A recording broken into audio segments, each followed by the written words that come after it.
Welcome to Ancient Wisdom Deep Dive. I'm really excited about today because, well, we're diving into something pretty profound. It's what many people see as like the secret operating manual for the human body. That's a great way to put it. Yeah, a system refined over literally thousands of years. And it feels like it offers some real clarity in all the confusing health advice out there today. It really does. It's fundamentally a philosophical system, but applied directly to health. Yeah. And the core idea, the really radical part, is that your body isn't just a bag of organs that sometimes break down. It's Yeah. a complete self-contained micro-universe. That idea just changes the whole perspective, doesn't it? I mean, if you accept that our insides, our inner world, operates on the exact same universal laws, Mm-hmm. the ones governing stars, seasons, tides, how things grow, Unbreakable laws, yeah. then suddenly things like chronic fatigue or anxiety or pain, Yeah. it's not random anymore. Mm. It starts to look like, well, chaos that happens when we unknowingly break those internal cosmic laws. Precisely. We throw that inner universe out of balance, and often we don't even realize we're doing it. We ignore the internal seasons, ignore the temperatures, the flow of energy. So our mission today, it feels ambitious but necessary. Yeah. We want to get past just managing symptoms. We're not looking for a quick fix for a headache, for example. No, not at all. We're digging for the foundational principles, the sort of hidden codes that explain the root cause. Why did that headache even start? And the core truth, it's almost deceptively simple when you boil it down. Health is just harmony with these universal laws. Sickness, disease, it's just the natural consequence of breaking them. So if we can understand the laws. Then we regain a kind of control or at least understanding of our inner cosmos. Okay, let's start unpacking that. This idea of internal harmony really begins with what you call the holistic view, right? This deep interconnectedness in traditional Eastern thought. Absolutely. Total interconnection. You said the body isn't just separate parts. So how does a system like this look at something common, like, say, chronic congestion, if everything's linked? Well, the holistic view sees the body as this single, indivisible web. It's completely different from, say, modern specialization, where a lung doctor might rarely talk to an intestinal specialist. Right, they're totally separate fields often. Exactly. But this system says, nope, they are intrinsically linked. If you see a symptom pop up in one place, you have to look at its paired organ system. It's required. Okay, give us some examples then. What are some of these partner organs? Why, for instance, are the lungs connected to the large intestine? That seems non-obvious at first. It does, doesn't it? But they share the energy of what's called the metal element. And metal governs structure, boundaries, and crucially, letting go. Oh, So the lungs handle inhalation, taking in vital air, the structure of breathing. The large intestine handles excretion, letting go of waste. Both deal with taking in and releasing, with structure and form. so a problem in one could show up in the other. Definitely. If you have, say, chronic constipation, trouble letting go, it can actually affect the lungs' function. And conversely, if you have chronic grief, which is the emotion strongly tied to the lungs, it can impact the large intestine's ability to release. Wow. That functional link makes a lot of sense when you put it that way. What about the liver and the eyes? That's another common pairing mentioned. Yes, the liver energy, which is all about smooth flow, expansion, like springtime growth, it governs the blood. And the essence of the liver energy is said to ascend upwards to the eyes, allowing us to see clearly. So problems with eyesight. Could signal an issue with the liver. If that energy is stagnant, maybe from stress or frustration, or if it's deficient, the eyes might show it dryness, redness, floaters, blurred vision. It's a reflection. And you mentioned the kidneys as foundational. What does that mean? Profoundly foundational. They're seen as holding the jing, the deep life force essence, kind of analogous to the adrenals in Western terms, or our core genetic inheritance. If the kidney energy is weak, the whole foundation of the body becomes unstable. Everything else is linked. It sounds like understanding these connections requires a different way of thinking. Almost like reading symbols, reading nature. Exactly. It's a language of intuition, honed by observation. We're trained to look at the macro-universe nature to understand the micro-universe inside us. Shape, color, function, even the environment something comes from. They're all clues. Clues to the energy. Clues to the energetic function, yes. It provides intuitive insights you wouldn't get just from, say, a chemical analysis. Let's go back to the hands and feet symbolism. You contrasted the longest finger with the biggest toe. Right. Look at your hand. The middle finger, it's the longest. It's the axis for outreach, action, connecting with the world. Energetically, it relates to meridians involved in circulation and protection, interfacing with the environment. Action. Okay. And the foot. The foot's primary job is grounding, stability, foundation. And its largest point isn't in the middle, it's the big toe, Which connects to specific energy pathways. directly to the spleen and stomach meridians. These govern our ability to digest, transform nourishment, and stand firm, hold our ground. So the body literally emphasizes the grounding point. It uses the strongest point of the foot to anchor the energy of the earth element, our core stability. It's a physical map of an energetic truth. The hand reaches out, more yang. The foot anchors down, more yin. That's really quite elegant. And this applies to food, too. You mentioned the black bean. Looks like a little kidney, doesn't it? It does. And guess what? It's known to nourish kidney energy. It's a visual cue. This symbolic reading extends to where food comes from. Take those eels or soft-shell turtles we talked about. Living in mud and water. Exactly. What's the energy of mud in deep water? It's profoundly yin. It's cooling, grounding, structural, receptive, deep yin essence. So if someone is really depleted, say after a long illness, why is eating something like that so helpful? Because their own structure, their yin, has likely been depleted, maybe even burned away by the illness or treatments. These creatures, having absorbed that deep, cool, watery yin from their environment, offer a dense, highly structural, cooling energy. It helps rebuild. It helps rebuild the core foundation, not just superficial energy, but deep, lasting substance, the environment, the shape, the color. It's all part of the story of the food's energy. Okay, so we have this interconnected web, this holistic map. The driving forces behind everything on that map are yin and yang. We see the symbol everywhere, but in this system, it's not just a symbol, is it? It's the fundamental law.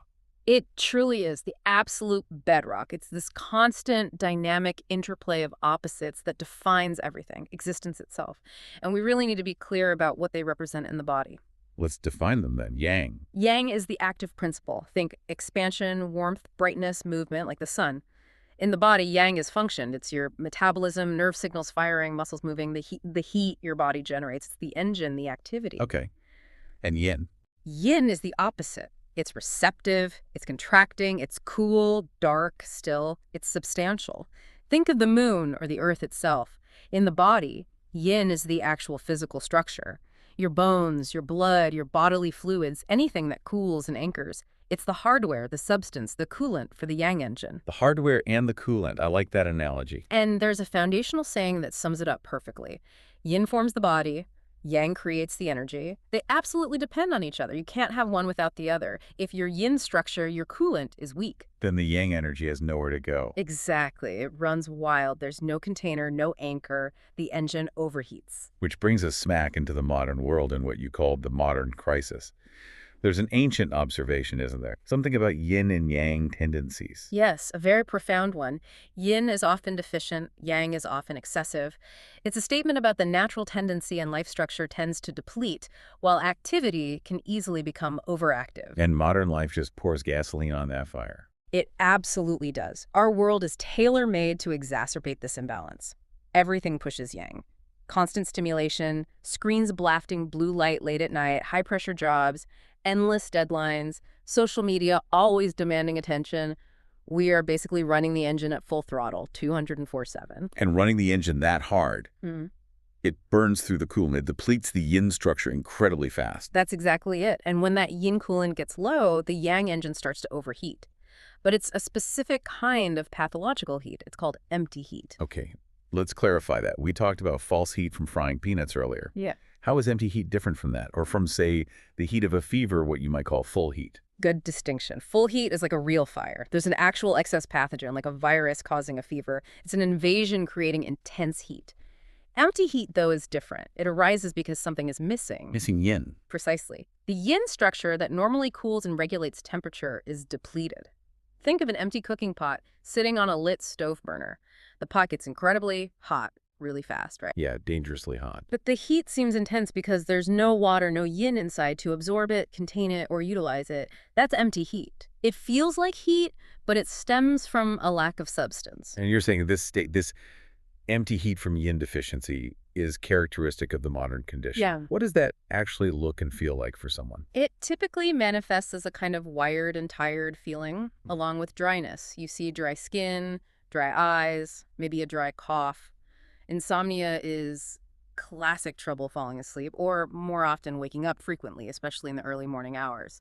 Night sweats are another key sign, Why night sweats? because night is the body's yin time when it's supposed to be cooling and repairing. But if there's not enough yin coolant, this empty heat flares up and basically pushes fluids out inappropriately as sweat. Also, chronic thirst that water doesn't seem to quench, a feeling of being hot or flushed, especially in the afternoon or evening, and often anxiety, a restless, racing mind that just won't shut off. It sounds like the nervous system is frayed. It is. Because the yin fluids that normally nourish and calm the nervous system are depleted. It's running on empty, essentially. That statistic you mentioned earlier, that maybe 80 or even 90% of modern chronic diseases have yin deficiency as a major root cause. That's staggering. Why don't we hear more about this in standard medical checkups? Why does it get missed? Well, it's partly because yin deficiency is fundamentally an energetic and structural issue before it necessarily shows up as a major biochemical imbalance on a standard blood test. It's a lack of substance, a lack of coolant, a lack of deep reserves. So the tests might look normal for a while. They might. This system reads the body's more subtle signals, the quality of the tongue coating, the nature of the pulse, the reports of dryness, sleep patterns, feeling hot. These signs indicate the lack of internal coolant long before it might manifest as, say, a diagnosed autoimmune condition or severe burnout. It's about reading the early warnings. Okay, so if we're burning out our yin, we need a strategy. You mentioned a principle, preservation versus loss. How do we apply that here? It's the basic law of restoration. To preserve or rebuild yin, the structure, the coolness, the substance you have to gather it. That means rest, deep sleep, meditation, consuming cooling, moistening, deeply nourishing foods. Think grounding activities. And to deal with the excessive yang, the empty heat. To calm that excessive, often chaotic yang energy, you need to scatter it, but gently. This isn't about suppressing it aggressively, but more about guiding it. Controlled movement helps, emotional release, reducing overstimulation. But crucially, the long-term fix for empty heat isn't just trying to cool the yang down, it's about rebuilding the yin foundation. So the yang has a stable place to rest. Exactly. Give the fire a proper hearth with enough coolant so it doesn't flare out of control. All right, yin and yang are the fundamental forces. Now we get into the mechanics, the actual operating system, the 5 elements, which, as you said, aren't really static elements like earth, air, fire, water in the Greek sense. They're more like phases of energy. Exactly. 5 phases or 5 movements of energy. Think of them like 5 essential gears within our inner universe. They govern not just organ systems, but also seasons, emotions, tissues, tastes, sounds. They map everything. The whole inner and outer world. Pretty much. We have water, wood, fire, earth, and metal. Understanding their qualities and relationships is key. Let's take some time to really flesh each one out. Let's start with water. You said it's the foundation. Water is the deepest reserve. Its natural movement is downward sinking. It corresponds to the kidneys and their partner, the bladder. Its associated emotion is fear, particularly that deep existential kind of fear or fright. Its tissue is bone. Think deep structure. Yeah. It governs the winter season, the direction north, and its taste is salty. When your kidney water energy is strong, you have resilience, willpower, strong bones, good longevity potential. When it's weak, you might feel exhausted, fearful, have lower back or knee issues, maybe problems with fertility or aging prematurely. It's the root essence. Got it. Next up, fire, blazing upwards. Fire's nature is to rise, to radiate.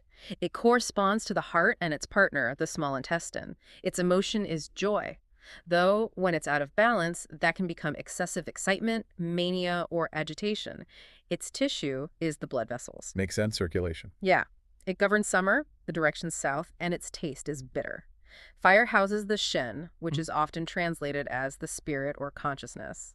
When heart fire is balanced, the mind is clear, sleep is sound, the spirit is radiant. If it's weak or disturbed, you might see anxiety, insomnia, palpitations, or even depression. Okay. Then wood. Expanding outwards, like growth. Exactly like springtime growth.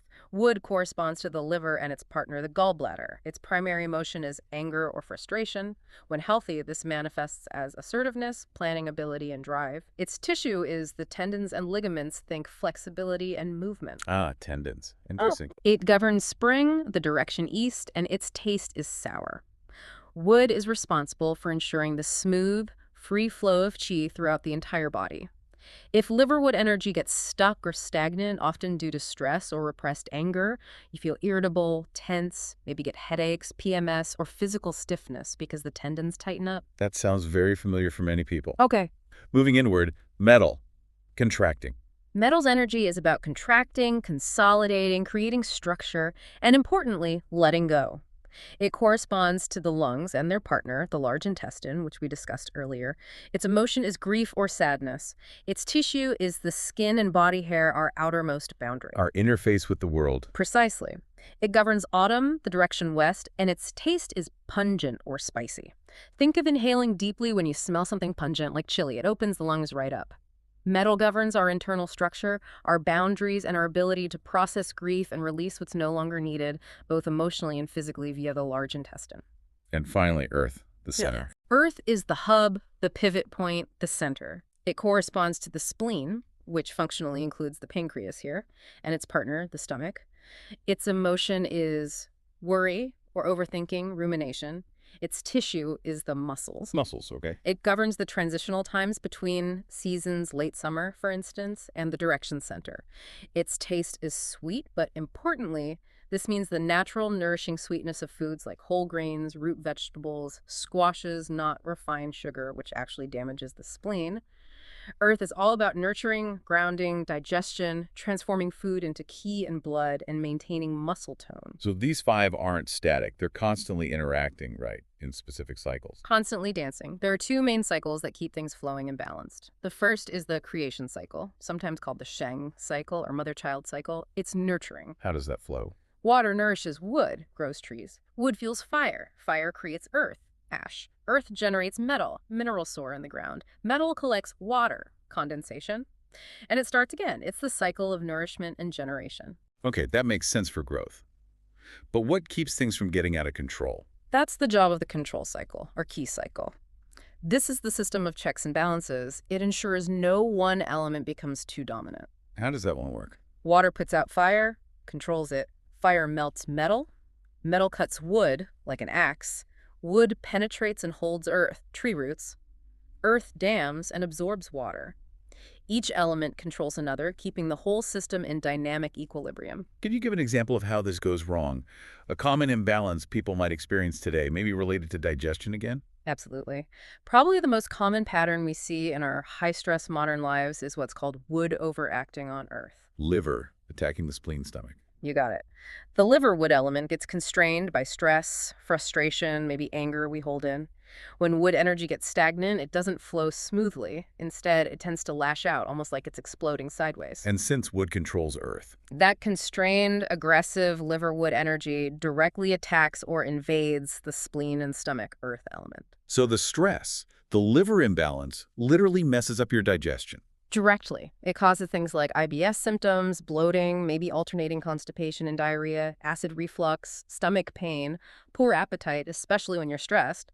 The stress isn't just in your head, it's physically disrupting the earth element's job of digestion and transformation. So to treat the digestive issue, You often have to treat the liver. You need to soothe the wood element, get its qi flowing smoothly again so it stops attacking earth.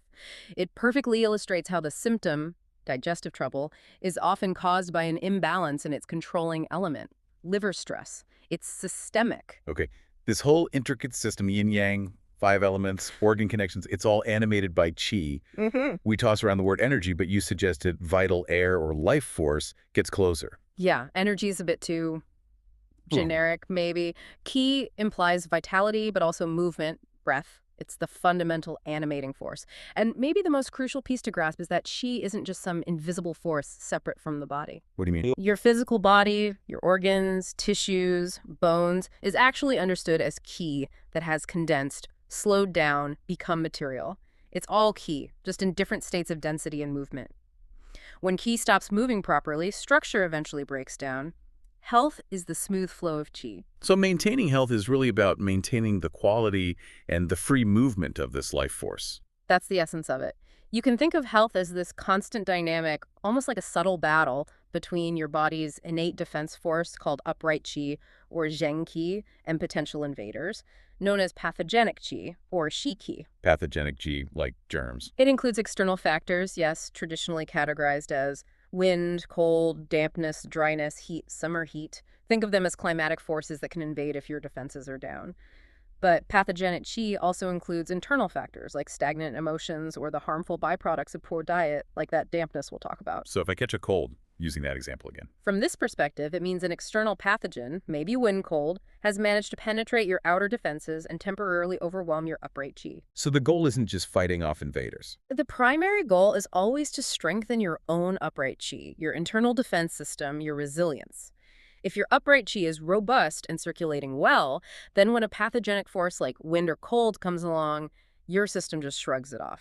The invader can't get a foothold. Okay, where do we get this upright qi?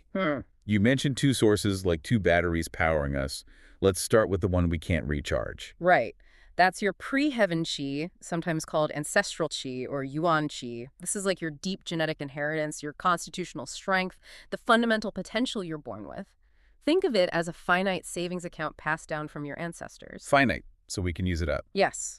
Its root is deeply connected to the kidneys, and its quantity is essentially fixed at conception. It determines your fundamental vitality, your deep resilience, your longevity potential. When we really push ourselves too hard, chronic lack of sleep, extreme stress, excessive behaviors, we start dipping into this core reserve. We're spending our principal, not just the interest. So protecting that kidney essence, that pre-heaven qi, is absolutely vital for long-term health and aging well. Critically important. And the second battery, that's the one we can influence daily. That's your post-heaven qi or acquired qi. This is the energy you generate day to day after birth. It's like your checking account. You acquire it primarily from two sources: the air you breathe via the lungs, and crucially, the food and drink you consume via the spleen and stomach. The digestive system again. Yes, the spleen and stomach function as the engine that transforms food and drink into usable qi in blood. Your daily energy levels, your mental clarity, your immediate immune response, these are all heavily dependent on how well this post-heaven qi system is working. If that spleen-stomach system is so key for our daily energy, our checking account, what's the biggest thing we do in modern life that messes it up, that hinders its function? Oh, easily. It's stagnation and invasion by cold. Our digestive system, particularly the spleen, is conceptualized as needing warmth to function optimally like a digestive fire. But we constantly douse it with ice-cold drinks, raw salads year-round, ice cream. Things the spleen apparently hates. Hates cold. And it also hates dampness and stagnation. And what do most of us do right after eating, especially a big meal? Sit down, go back to the desk, watch TV. Exactly.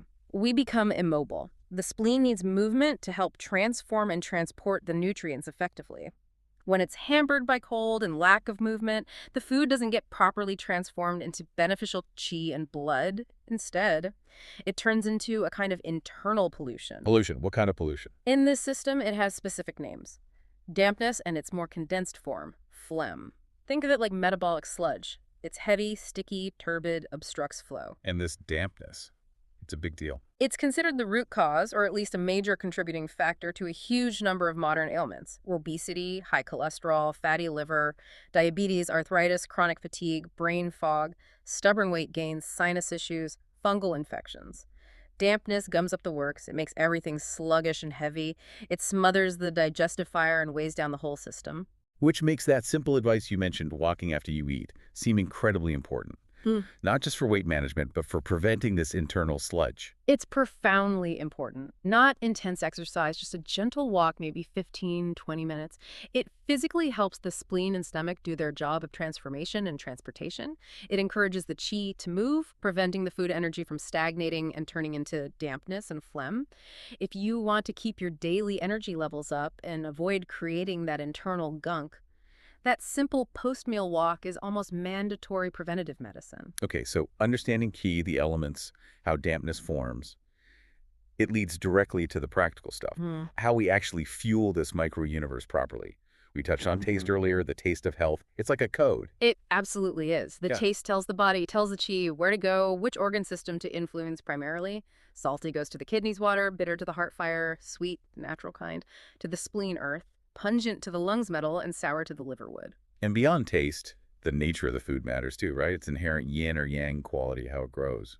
Definitely. We talked about roots and tubers. They grow down deep in the earth. They're generally denser, more yin, more building. And because they can be quite cool and heavy. They usually need cooking. Yes, cooking adds yang warmth, making them easier for the spleen's digestive fire to handle, especially if your digestion isn't super strong.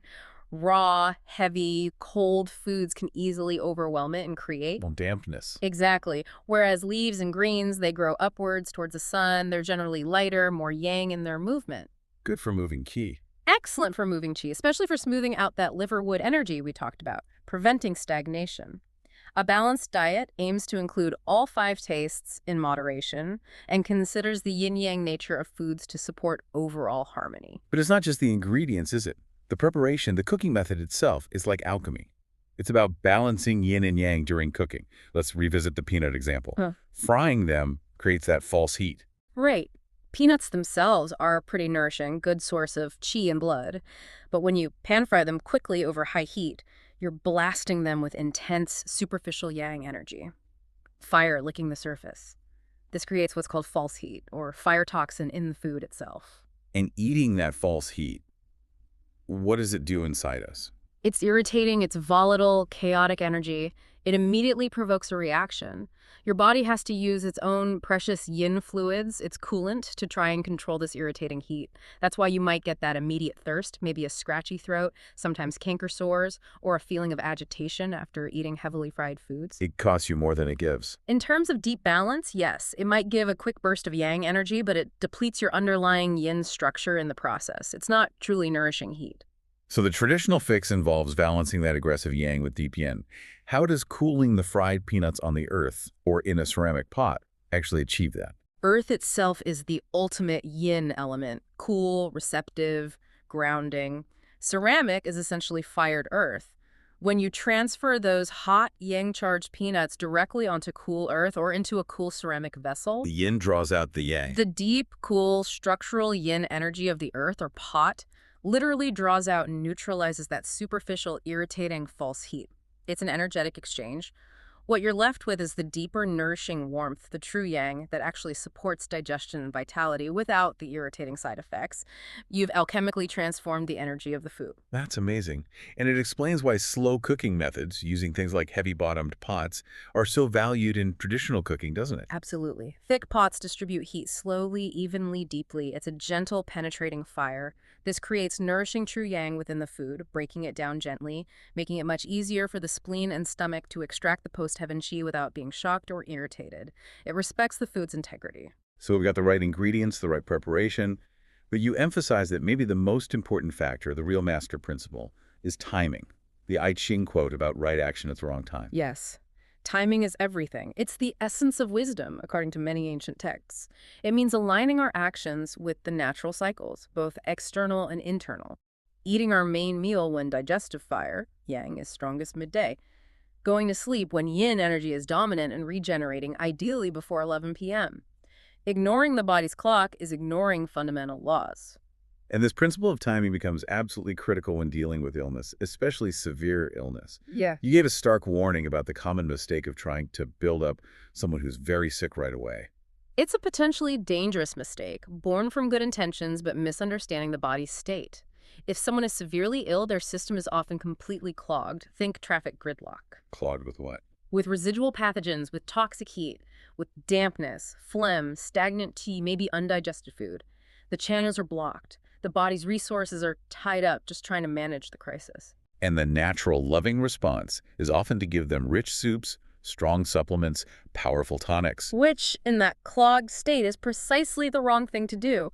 Pouring dense, rich, powerful tonic energy into a system that is already overwhelmed and blocked, it's like pouring high-octane fuel into an engine choked with sludge and expecting it to run smoothly. What happens instead? The body can't transform or utilize that rich energy. It just adds to the congestion. It often creates more heat, more stagnation, and can even trigger a worsening of symptoms, a kind of internal explosion because the energy has nowhere to go. So, respecting the sequence, the timing is crucial.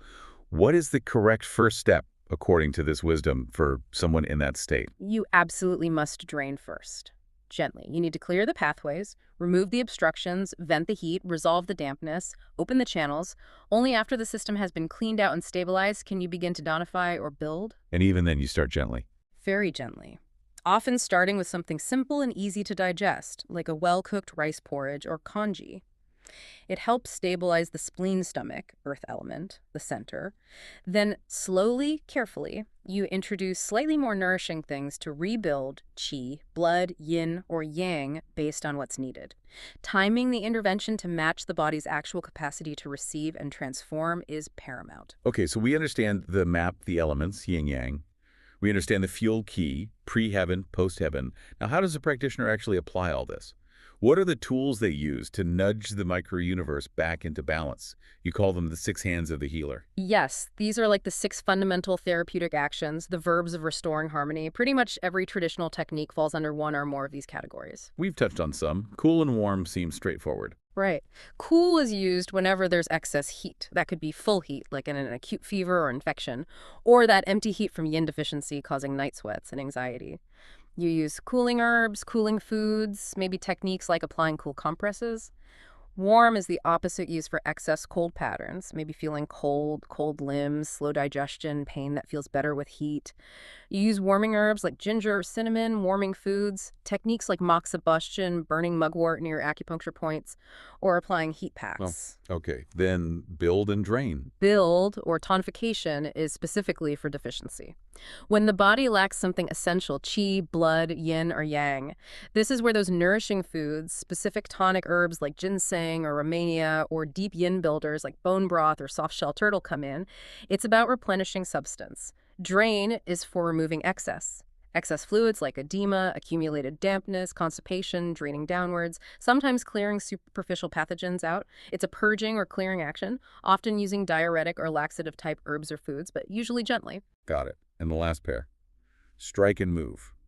How are they different from, say, drain? Move is usually a gentler action focused on relieving stagnation, getting things flowing smoothly again. Think of that walk after eating to move qi and prevent dampness. Or using aromatic herbs like mint or citrus peel to disperse qi stagnation, causing bloating or mild depression. It's about scattering congestion before it gets stuck. Strike, on the other hand, is the most forceful action. It's reserved for situations where a pathogen or blockage is deeply entrenched, stubborn, and causing significant problems like severe pain from congealed blood after an injury, or a really deep cold blockage. So it's more aggressive. Yes, it implies a strong, focused assault to break up the obstruction. It might involve very strong moving herbs or techniques designed to strongly invigorate circulation or break up masses. It has to be used carefully because it's powerful, but sometimes it's necessary when gentler methods aren't enough. It sounds like choosing the right hand depends entirely on correctly diagnosing the imbalance, excess, or deficiency, hot or cold, stagnant or flowing. Precisely. The art is in the diagnosis, then selecting the most appropriate and gentle method that will effectively restore balance. Okay, let's bring all these threads together now. We've journeyed through yin-yang, 5 elements, qi, the 6 hands. How does this ancient wisdom diagnose the core health challenge of our specific time? The pervasive modern malaise that wasn't quite the same in ancient agricultural societies. If you had to synthesize the most common underlying pattern driving chronic illness today, based on these principles, it would almost certainly be this combination. Yin deficiency combined with stagnant qi. The perfect storm we talked about. Let's break that down one last time. Yin deficiency. Yes. That's the burnout. Yes. The constant stress, the overstimulation, the lack of deep rest, the processed foods. It's like living in a yang on steroids world. We are relentlessly burning through our deep, cooling, structural yin reserves. The engine is running hot and dry, leading to that empty heat, the anxiety, the dryness, the insomnia. And simultaneously, key stagnation. That's the internal traffic jam. Exactly. The sedentary lifestyle, sitting at desks, collapsing on the couch after meals, maybe emotional stagnation too. It prevents the smooth flow and scattering of qi, especially the spleen-stomach qi related to digestion. So energy gets stuck, things don't move, and this leads to that buildup of dampness, phlegm, localized pain, bloating, frustration, the internal sludge. So we end up in this state of being simultaneously depleted and clogged. That's the devastating combination. It perfectly explains that common feeling of being tired but wired. You're exhausted deep down because the yin foundation is gone, but you can't relax or sleep properly because the unchecked yang is flaring up and the stagnant qi is creating internal friction and restlessness. And the solution, ironically, isn't some complicated new technology or pill. The solution lies in returning to alignment with those simple, fundamental, universal laws of our own micro-universe. Which translates into practical everyday actions based directly on everything we've discussed. Simple things, but profoundly powerful when done consistently. Things like making sleep a priority, aiming to be in bed by 10 or 10:30 p.m. to maximize yin regeneration time, choosing predominantly warm, cooked foods and drinks to support the spleen-stomach digestive fire, avoiding excessive raw or cold things, and yes, making that gentle walk after meals a non-negotiable habit to ensure post-heaven qi moves and transforms properly, preventing dampness. These aren't just healthy habits, they are ways of honoring the laws of your own internal cosmos. This whole way of looking at health, it feels like it gives you so much more than just tips or treatments. It feels like it hands you the actual map and, crucially, the why behind how you feel. It takes symptoms that seem random and chaotic and shows you the underlying energetic reason. Exactly. Once you start to see your body not as a machine that randomly breaks, but as this incredibly intelligent system operating on predictable, logical, albeit ancient laws, everything shifts. You stop seeing random failures and start reading specific messages. Your body is constantly communicating its state of balance or imbalance. So this knowledge isn't just interesting, it's genuinely empowering. It allows you to shift from feeling like a passive victim of your symptoms to becoming, in a way, the conscious caretaker, maybe even the master of your own inner universe. You start to understand the signals. You know when cooling is needed, or warming, or building, or draining, based on how you feel, what your tongue looks like, how you're sleeping. So as a final thought for everyone listening, something to really take away and maybe observe in yourselves. Consider this. The next time you feel an unexpected mood swing, or a persistent little ache or pain pops up, try not to just ignore it or immediately reach for a painkiller. Pause for a moment. Try to connect it back to the 5 elements we discussed. Connect the feeling to an element. Yes. For example, if you suddenly feel a surge of irritability, frustration, maybe tension in your neck and shoulders, ask yourself, could this be my liverwood energy signaling it's feeling constrained or stagnant? Or if you find yourself stuck in a loop of worry, maybe feeling heavy, bloated, craving sweets, could that be your spleen earth element, feeling overwhelmed or asking for nourishment and grounding? And if it's, say, deep, aching low back pain, maybe feeling fearful or exhausted, That might point towards the kidneys water element needing support, needing replenishment of that deep foundational energy. Learning to read your body's signals through this lens, it doesn't just explain things, it empowers you to take the right kind of action at the right time to gently guide yourself back towards harmony. seeing symptoms not as enemies, but as messengers from your micro-universe seeking balance. That's a powerful shift. Thank you for taking us through this ancient wisdom today. My pleasure. It's fascinating, isn't it?